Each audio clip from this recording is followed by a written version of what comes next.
Here's my Israeli passport. Here's my Israeli ID.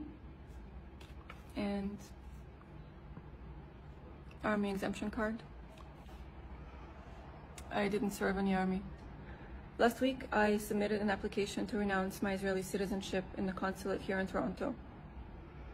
It wasn't a decision I made lightly. I've been thinking about it for a long time. In fact, from the moment I learned about the real history of the place where I grew up, the history that wasn't taught to us in schools or even talked about while I was living there, until last week at the consulate, it's been a really long process that took 2 decades. Yes, I did it in response to Israel's horrific assault on Gaza, but since this isn't the first time that Israel is bombing Gaza, why now? Why this moment? Because the amount of casualties has reached catastrophic proportions, and even though we're in a temporary ceasefire or pause or whatever you want to call it right now, it seems like it's not going to end anytime soon. And even Israeli officials are saying that after the pause, they intend to keep bombing for 2 more months at least.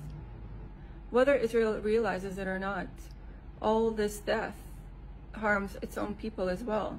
It feels like Israel is playing a game, even right now, the situation right now, using words like winning, trying to one-up the other side as much as possible, even though the context is thousands of dead civilians. Israeli soldiers make mocking TikTok videos on top of the ruins of Palestinian homes in Gaza.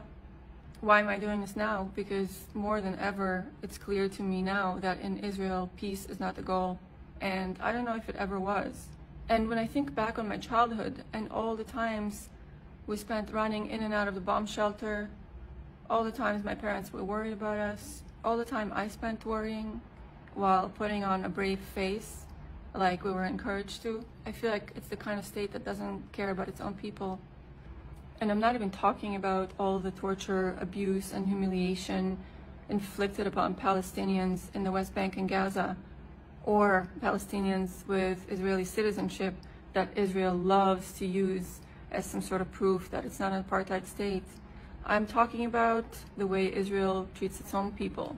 I haven't considered myself an Israeli citizen or even Israeli for so long that I'm actually surprised that it took me this many years to get to this point, and I was a little bit embarrassed. But I think I know why it took me so long.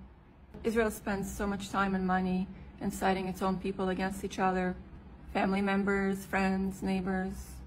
This decision is going to affect my life, my ability to visit the place where I grew up. It's going to affect my relationship with my family, my relationships with the people closest to me, not just there, but here in Canada. I spent the past few weeks crying over witnessing horrific, heartbreaking death and pain, but also grieving over the possibility that I may lose my relationship with my family. And there are many of us in this position, and we don't even live there, but the poison of that incitement is affecting us as well. I don't want anything to do with it. I don't want to be part of it. I don't want to be connected to it. I want you to take the time to imagine what has to happen for you to reject a citizenship and a passport. Everything that led to this decision, the process that led to this decision, was filled with pain and anger and grief. But this decision is necessary. I'm done